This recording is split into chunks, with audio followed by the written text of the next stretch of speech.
नेपालमा साना ठुला गरेर 6000 भन्दा धेरै खोला नालाहरू रहेका छन्।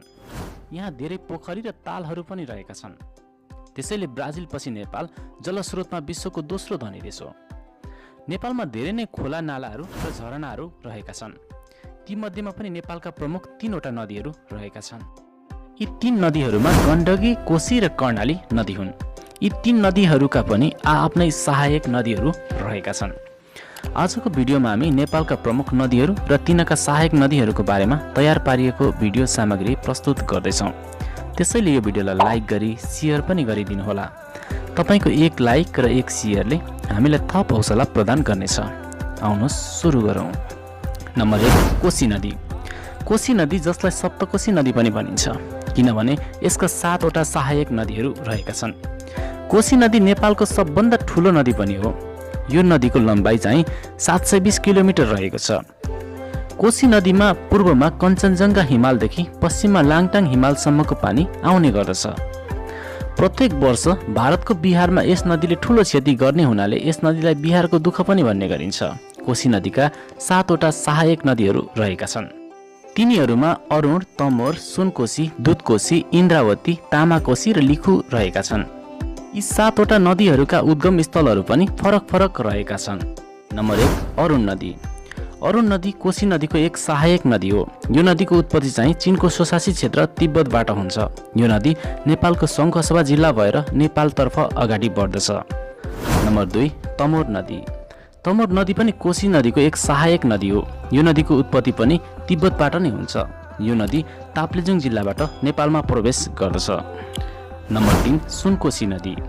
सुनकोशी नदी कोशी नदीको सहायक नदी मध्येको एक नदी हो। यो नदीको उत्पत्ति पनि तिब्बतबाट नै हुन्छ र यो नदी नेपालतर्फ आउँछ। नम्बर 4 दुधकोशी नदी। दुधकोशी नदी कोशी नदीको सहायक नदी मध्येको एक नदी हो। यो नदीको उत्पत्ति चाहिँ सोलुखुम्बु जिल्लाको दुधकुण्डबाट भएको हो। नम्बर 5 तामाकोशी नदी। तामाकोशी नदी पनि कोशी नदीको एक सहायक नदी हो। यो नदीको मुहान चाहिँ तिब्बतमा रहेको छ। तिब्बतबाट नेपालतिर बग्दै आएर यो नदी सप्तकोशी नदीमा मिसिन्छ। नम्बर 6 इन्द्रावती। इन्द्रावती नदी पनि कोशी नदीको एक सहायक नदी हो। यस नदीको उत्पत्ति चाहिँ जुगल हिमालबाट हुन्छ। नम्बर 7 लिखु नदी। लिखु नदी सप्तकोशी नदीका सहायक नदी मध्येको एक नदी हो। यो नदीको उत्पत्ति चाहिँ हिमालयबाट सुरु हुन्छ र सप्तकोशी नदीमा आएर यो नदी मिसिन्छ। नम्बर 2 गण्डकी नदी। गण्डकी नदी जसलाई सप्तगण्डकी नदी पनि भन्ने गरिन्छ। यो नदी नेपालको सबभन्दा गहिरो नदी पनि हो। यो नदीको नेपालभित्रको लम्बाइ चाहिँ 338 किलोमिटर रहेको छ। पूर्वमा लाङटाङदेखि पश्चिममा धौलागिरी हिमालसम्मको पानी यसै नदीमा आउने गर्दछ। यस नदीलाई नेपालको तराईमा पुगेपछि नारायणी नदी भन्ने गरिन्छ। यस नदीका पनि 7 वटा सहायक नदीहरू रहेका छन्। ती 7 वटा सहायक नदीहरूमा काली गण्डकी, बुढी गण्डकी, सेती गण्डकी, मादी, दरौदी, मर्स्याङ्दी रहेका छन्। गण्डकी नदीका सहायक नदीहरूको पनि आफ्नै उद्गम स्थलहरू रहेको छ। नम्बर 1 काली गण्डकी। काली गण्डकी नदी गण्डकी नदीको एक प्रमुख सहायक नदी हो। यस नदीको उद्गम स्थल चाहिँ मुस्ताङको लेक हो। नम्बर 2 बुढी गण्डकी। बुढी गण्डकी पनि गण्डकी नदीको एक सहायक नदी हो। यस नदीको उद्गम स्थल चाहिँ गणेश मनास्लु हिमाल हो। नम्बर 3 सेती। सेती नदी पनि गण्डकी नदीको एक प्रमुख सहायक नदी हो। यस नदीको उद्गम स्थल चाहिँ अन्नपूर्ण हिमाल हो। नम्बर 4 मादी। मादी पनि गण्डकी नदीको एक सहायक नदी हो। यस नदीको उद्गम स्थल पनि अन्नपूर्ण हिमाल नै हो। नम्बर 5 दरौदी। दरौदी नदी पनि गण्डकी नदीको एक सहायक नदी हो। यस नदीको उद्गम स्थल चाहिँ बुद्ध हिमाल हो।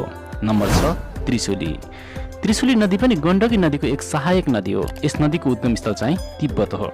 नम्बर 7 मर्स्याङ्दी। मर्स्याङ्दी पनि गण्डकी नदीको एक सहायक नदी हो। यस नदीको उद्गम स्थल चाहिँ मुक्तिनाथ हिमाल हो। नम्बर 3 कर्णाली नदी। कर्णाली नदी नेपालको सबभन्दा लामो नदी हो। यस नदीको लम्बाइ चाहिँ 1080 किलोमिटर रहेको छ। कर्णाली नदीमा धौलागिरी हिमालदेखि अपी हिमालसम्मको पानी आउने गर्दछ। कर्णाली नदीका पनि 7 वटा सहायक नदीहरू रहेका छन्। यसका 7 सहायक नदीहरूमा हुम्ला कर्णाली, मुगु कर्णाली, ठुलो भेरी, सानो भेरी, सेती, तिला र बुढी गङ्गा रहेका छन्। कर्णाली नदीका सहायक नदीहरूको उद्गम स्थल चाहिँ यस्तो रहेको छ। नम्बर 1 हुम्ला कर्णाली। हुम्ला कर्णाली कर्णाली नदीको एक सहायक नदी हो।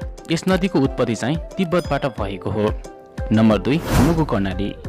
मुगु कर्णाली पनि कर्णाली नदीको एउटा सहायक नदी हो। यस नदीको उत्पत्ति चाहिँ लखातबाट भएको हो। नम्बर 3 ठुलो भेरी। ठुलो भेरी कर्णाली नदीको एउटा सहायक नदी हो। यस नदीको उत्पत्ति चाहिँ मुकुट हिमालबाट हुन्छ। नम्बर 4 सानो भेरी। सानो भेरी पनि कर्णाली नदीको एउटा सहायक नदी हो। यस नदीको उत्पत्ति चाहिँ धौलागिरी हिमालबाट हुन्छ। नम्बर 5 सेती।